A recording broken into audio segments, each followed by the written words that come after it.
8h30 sur Al-Oula, ravi de vous retrouver pour cette nouvelle édition. Voici le sommaire. Au Palais El Bdi à Marrakech, son Altesse Royale le Prince Moulay Rachid, président de la fondation du Festival international du film de Marrakech, accompagné de son Altesse Royale la princesse Lalla Keltoum, a présidé hier un dîner offert par Sa Majesté le Roi à l'occasion de l'ouverture officielle de la 21e édition du Festival international du film de Marrakech.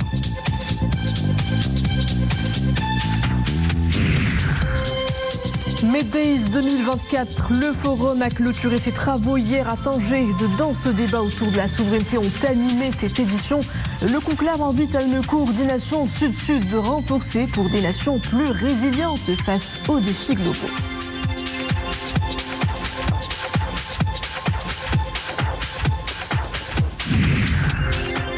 En ce 1er décembre, nous parlerons de la journée mondiale de lutte contre le sida.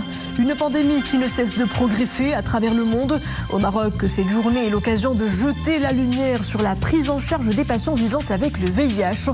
Dépistage, traitement avancé, à suivre. Un reportage à Casablanca.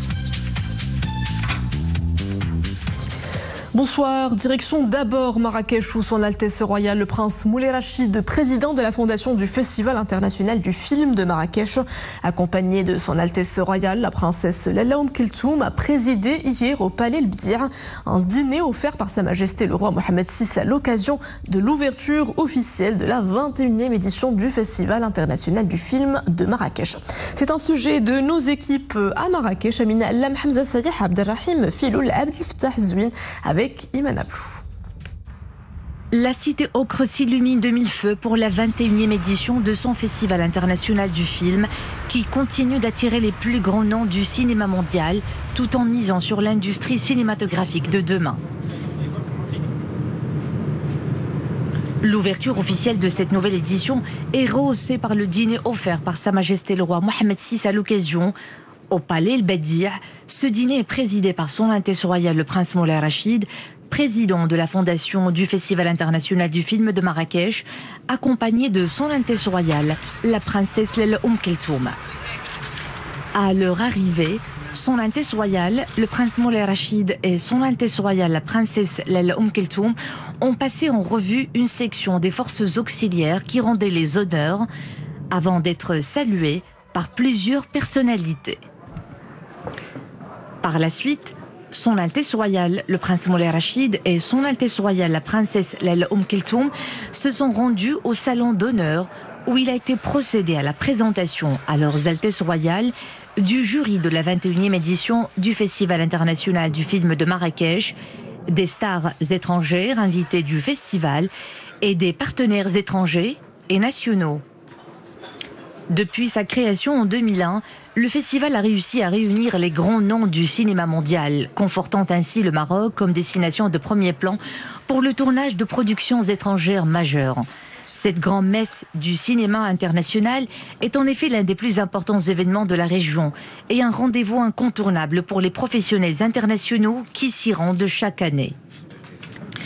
Le Festival international du film de Marrakech se distingue également par la création de rencontres rares entre les plus grands noms du cinéma mondial et les jeunes cinéastes débutants, en dédiant sa compétition officielle à la découverte de réalisateurs qui font un premier ou deuxième long métrage et en développant les ateliers de l'Atlas, une plateforme professionnelle qui accompagne les jeunes réalisateurs marocains, arabes et africains.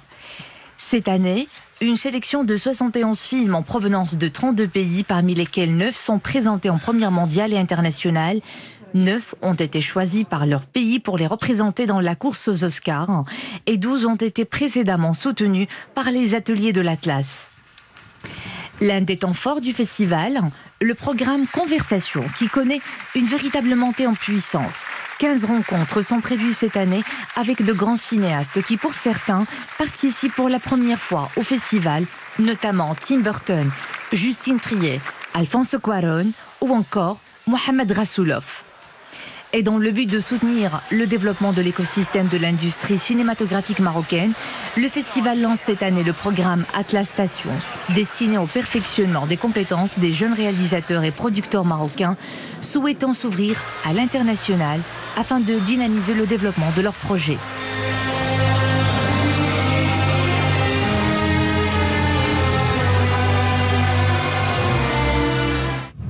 Encore une fois, Marrakech renoue avec la magie du grand écran et sa beauté débordante et célèbre la pluralité et la diversité.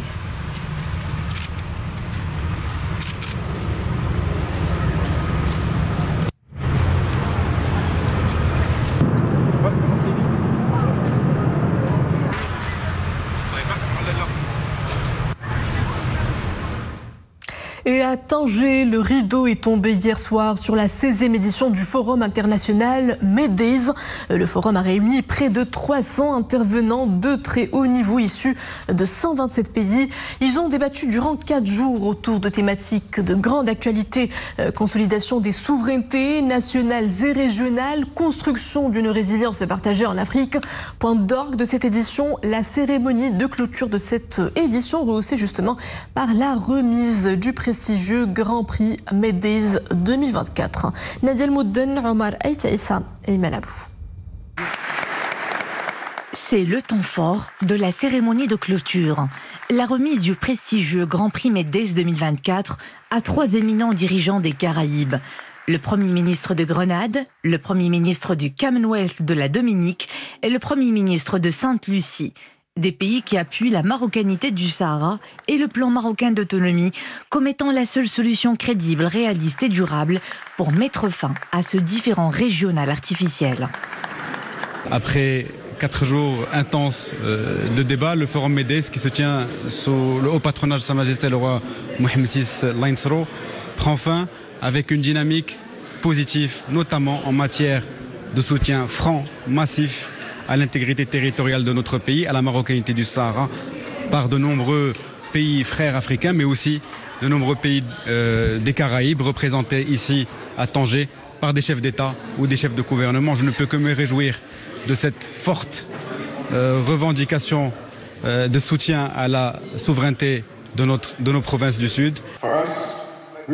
4 jours durant, le forum a été l'illustration éloquente de l'intérêt porté par le Maroc sous la conduite éclairée de Sa Majesté le roi Mohammed VI à la souveraineté et à la résilience. 2 valeurs non négociables pour la construction d'une résilience partagée en réponse aux crises mondiales multiples. Le Maroc diversifie ses partenariats et c'est une question qui était au cœur du thème retenu pour cette édition. Le Maroc avance à pas sûr et déterminé vers l'avenir, vers le chemin de construction dans divers domaines économiques, sociaux et autres, avec un partenariat de plus en plus renforcé sur le plan régional et international. Meddays 2024 a réuni près de 300 intervenants de très haut niveau, issus de 127 pays devant un public de 7000 participants autour de débats visant à approfondir la conversation continentale et globale au sujet de la consolidation des souverainetés. Le forum s'achève par un appel à une coordination renforcée entre les pays pour aider toutes les nations à devenir plus résilientes face à des défis globaux à travers le renforcement des partenariats entre les pays du Sud global, porteurs d'un avenir plus équitable. Ce conclave international s'érige aussi et surtout en porte-voix des grandes causes régionales. La question palestinienne et les initiatives de solidarité avant-gardistes du Maroc envers le peuple palestinien ont d'ailleurs été au cœur des discussions. Hier à Tanger, l'envoyé spécial du président palestinien a salué le soutien continu apporté par Sa Majesté le roi Mohammed VI à la cause palestinienne. Riyad Al-Maliki souligne l'engagement profond du souverain président du comité d'Al-Quds dans le soutien à la résilience des Palestiniens à Maqdisi, notamment à travers les actions de l'agence Beit Mal Al-Quds Sharif. Et l'envoyé spécial du président palestinien de rappeler le message adressé par Sa Majesté le roi au président du comité des Nations Unies pour l'exercice des droits inaliénables du peuple palestinien, relevant que le contenu du message royal, je cite, reflète la convergence des positions entre le souverain et le président palestinien Mahmoud Abbas. Nous en faisons tout de suite le décryptage en compagnie de notre consultant, le professeur de droit et politologue Mostafa Sahimi. Bonsoir. Bonsoir. Alors nous venons de le rappeler, le message royal adressé cette semaine à Cheikh Niang, président du comité des Nations Unies pour l'exercice des droits inaliénables du peuple palestinien. C'est l'expression, encore une fois, du soutien constant du Maroc sous le leadership de Sa Majesté le roi vis-à-vis de la question palestinienne. D'abord l'agenda, le 26 novembre, c'est la journée de solidarité avec le peuple palestinien. Donc c'est à cette occasion que Sa Majesté le Roi a adressé un message au président d'un comité onusien. Il y a aux Nations Unies un comité des Nations Unies pour l'exercice des droits inaliénables du peuple palestinien. Et le souverain, donc, a envoyé un message important. Il faut rappeler que Sa Majesté le Roi est président du comité Al-Quds, c'est que donc il a un double titre, si je puis dire, pour évoquer cette question, en tant que chef d'État, roi, mais également en tant que président du comité Al-Quds.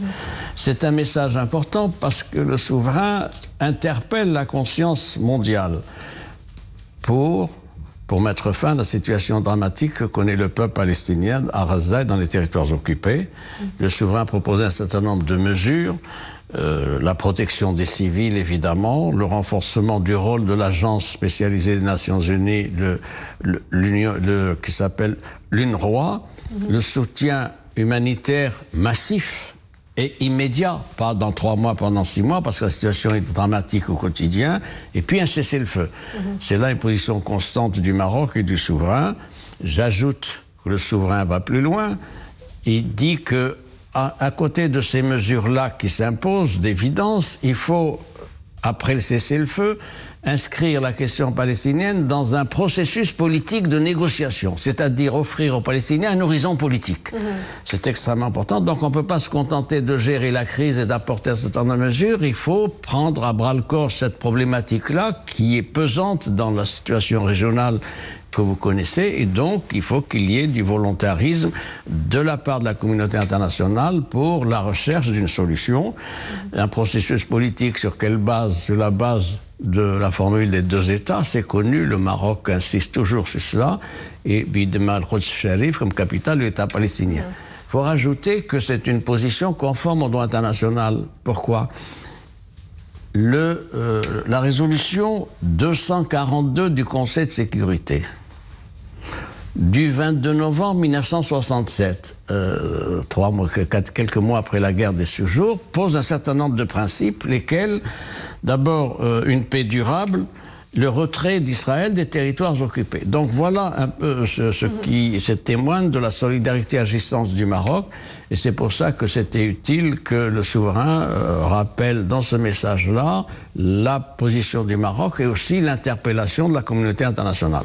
Et cette édition des Médées fut aussi l'occasion de primer les premiers ministres de la Grenade, du Commonwealth, de la Dominique et de Sainte-Lucie. Ces 3 éminents dirigeants des Caraïbes ont d'ailleurs réitéré le plein soutien de leur pays à la souveraineté, à l'intégrité territoriale du royaume, ainsi qu'au plan marocain d'autonomie. C'était en marge de leurs entretiens, jeudi dernier avec le ministre des Affaires étrangères, Nasser Bourita. Un soutien également exprimé par la Hongrie, par le biais de son ministre des Affaires étrangères. Quel apport revêt ces prises de position grandissantes de la part de nombreux pays influents quant à la justesse de la première cause nationale? L'agenda diplomatique est chargé. Vous avez vu le message royal, on en a parlé. Et notre ministre des Affaires étrangères, Nasser Bourita, a eu des rendez-vous avec des ministres des Affaires étrangères des pays que vous avez évoqués. Avec le Premier ministre, en particulier le Premier ministre de Grenade, qui est M. Mitchell, donc chef de l'exécutif, avec le Premier ministre du Commonwealth de la Dominique, M. Roosevelt Skerrit, et avec également le Premier ministre de Sainte-Lucie, Philippe Joseph Pierre. Donc voilà qui témoigne de la dynamique de la diplomatie marocaine dans l'Amérique latine et en direction des pays caribéens. Et puis, il a ajouté, le ministre des Affaires étrangères a reçu aussi le ministre des Affaires étrangères de Hongrie. C'est important. Donc, il s'appelle M. Peter Szijjártó. La Hongrie, c'est un pays important. La Hongrie est membre de l'Union européenne. C'est extrêmement important. Donc, ce qui fait que nous avons aujourd'hui 21 pays de l'Union européenne. Sur les 27, on était à 20, on est à 21. Donc, qui reconnaissent le bien fondé du plan marocain d'autonomie, qui apporte leur soutien à la cause marocaine, ce qui est des provinces. C'est extrêmement important. Donc nous sommes dans ce que le rapport du secrétaire général de l'ONU en octobre, et la résolution du Conseil de sécurité, d'ailleurs la 2756 du 31 octobre dernier, il y a un mois, avait appelé que ceci, il a dit il y a un momentum, c'est-à-dire il y a une conjoncture particulière qui doit être mise à profit. Et ça participe évidemment de cette préoccupation-là que cette rencontre avec donc le ministre des Affaires étrangères hongrois. Ça veut dire qu'il faut on continue notre dynamique. Donc une dynamique qui est une lame de fond, qui est la maturation de la question nationale auprès de la communauté internationale, et que nous engrangeons des succès. Il n'y a pas un mois qui passe sans qu'il y ait un soutien supplémentaire d'un pays, etc.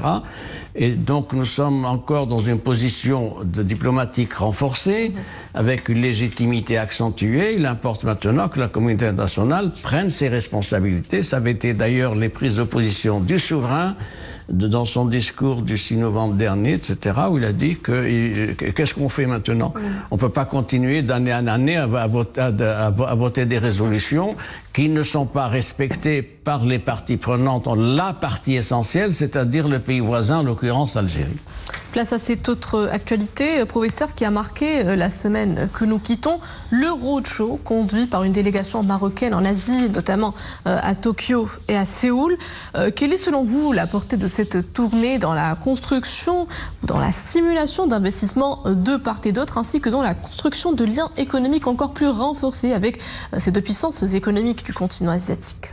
C'est la première sortie à l'international du nouveau ministre, vous le savez, délégué auprès du chef du gouvernement, chargé de l'investissement, de la convergence, des l'évaluation des politiques publiques, M. Karim Ziden. C'est une tournée vers des pays extérieurs, d'Asie Sud-Est, une tournée qui a été préparée avec le concours de l'agence marocaine des investissements, il faut le dire. Le dispositif, il est là. C'est cette agence qui se distingue par ce dynamisme et son déploiement. Il y a eu évidemment une rencontre avec le Japon dans le cadre de ce roadshow, et des rencontres avec des opérateurs économiques importants, lesquels...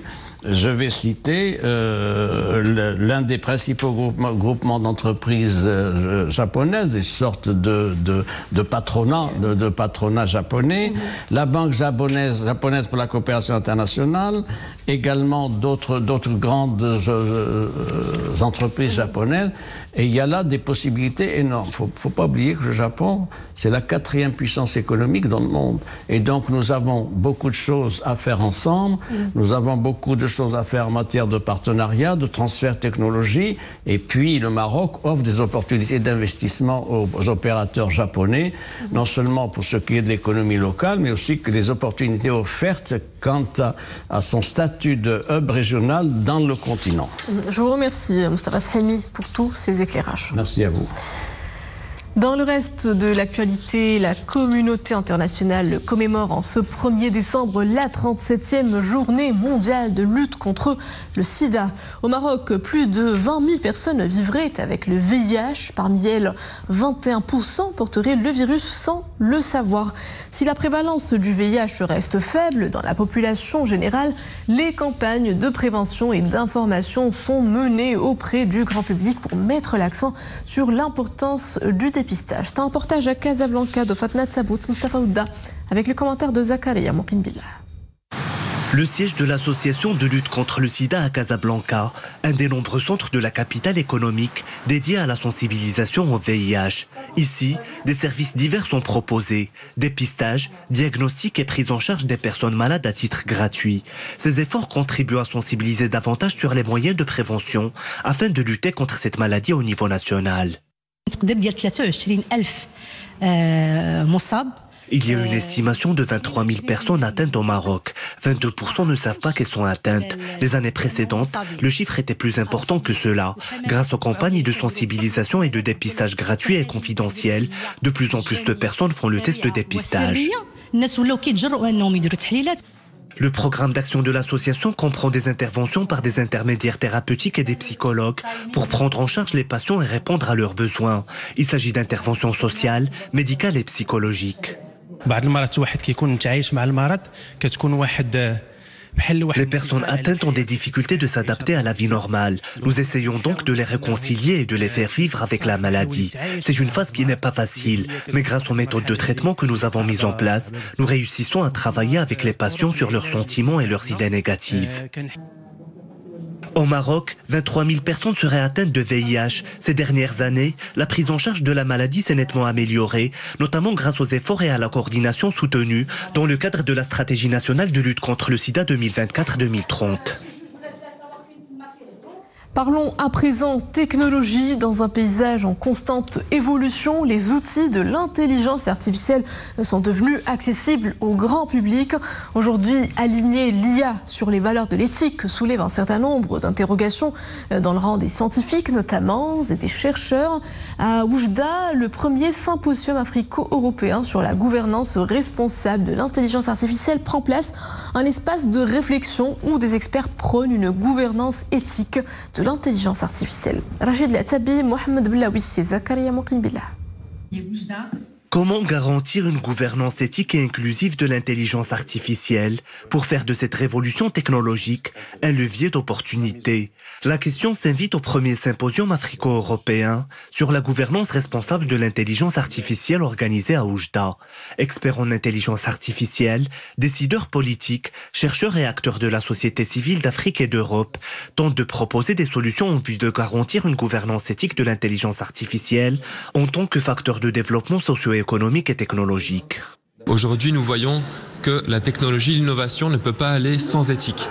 Et c'est là que nous sommes ici pour discuter ça aujourd'hui et pour remettre l'humain au centre, avant les machines, avant l'intelligence artificielle.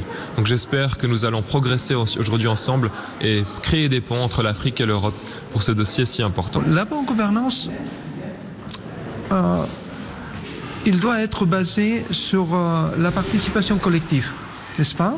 Sur la transparence, sur les éléments de technologie mis à disposition justement pour cette transparence et ce travail et ce dialogue entre ce qui est les institutions et ce qui est la société civile.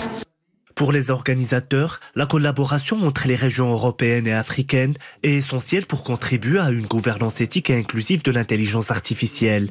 La ville d'Oujda a été choisie pour abriter cet événement, étant donné que la région de l'Oriental se trouve à la croisée des chemins entre l'Afrique et l'Europe. L'université Mohamed Ier accorde une grande importance au domaine de l'intelligence artificielle. Cela passe par la formation, la recherche scientifique et l'expertise. Je suis là pour partager mon expérience avec les étudiants. Utiliser l'IA peut faire gagner du temps. Ce qu'on avait l'habitude de faire en quelques mois ne prend plus que quelques semaines ou quelques jours, en s'acquittant des tâches dans des durées réduites. En 2021, les 193 États membres de l'UNESCO ont adopté la recommandation sur l'éthique de l'IA, qui est le premier texte normatif sur le sujet, affirmant que la technologie et l'innovation ne peuvent pas aller sans éthique. Ce symposium constitue une opportunité pour progresser et créer des ponts entre l'Afrique et l'Europe sur cette question importante. Et avant de refermer ce journal, notre escale, le 7e art, le FIFM continue de ravir les cinéphiles d'un line-up alléchant de longs métrages. Ce qui fait l'autre temps fort de cette édition, ce sont les hommages rendus cette année à 3 grandes figures du cinéma national et international. Hier soir, les projecteurs étaient braqués sur l'acteur et réalisateur américain Sean Penn. Sur place, nos envoyés spéciaux à Marrakech, Dominique Orlando, Abdelrahim Filoul et Asma Tess. Tout comme cela sera le cas demain lundi pour le réalisateur canadien David Cronenberg, qui est déjà à Marrakech et qui a même eu le temps de venir converser cinéma avec les festivaliers ce dimanche matin. La soirée d'hier était quant à elle entièrement dédiée à l'acteur et réalisateur américain Monsieur Sean Penn, que l'on aime toujours à qualifier d'insaisissable, voire d'énigmatique. Cela est dû en premier lieu à sa personnalité de véritable électron libre dans cette galaxie immense du cinéma mondial où il a d'emblée réussi à se distinguer. Cela est dû également à ses choix précis d'acteurs et à l'intensité peu commune qu'il réussit à injecter en chacune de ses réalisations. Bref, une grande star, Monsieur Sean Penn, qui a beaucoup ému l'assistance dès les toutes premières paroles de son discours de remerciement.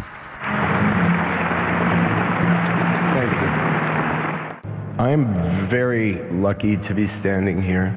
For those of you with any familiarity with me and what has been my life, you'll understand that Pour ceux qui me connaissent, vous savez que je ne rate pas une bonne occasion d'exprimer mon opinion.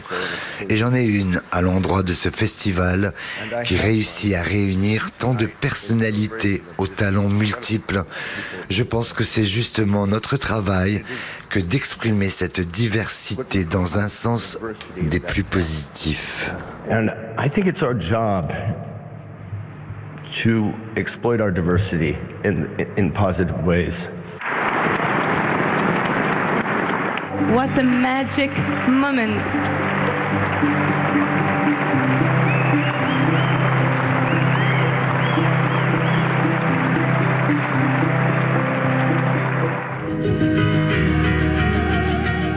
Hier, mais cette fois-ci dès le début de l'après-midi, c'est une autre très grande star de la réalisation qui a littéralement polarisé l'emploi du temps des festivaliers.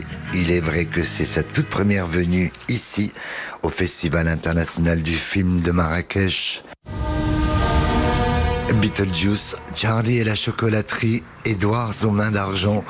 Il s'agit bien de l'extraordinaire Monsieur Tim Burton, très judicieusement qualifié de magicien d'Oz du cinéma contemporain. From Tim Burton, creator of The Nightmare. It's great to have you in Morocco. We've been waiting for you for so many years. He's invisible. Of course.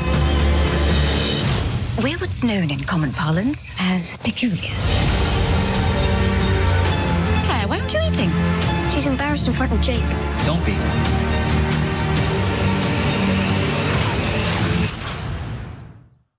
Et voilà, c'était le clap de fin de cette édition. Merci à vous de l'avoir suivi. Le retour de l'information en langue arabe est à 20h30. Excellente suite des programmes à tous sur Al-Oula.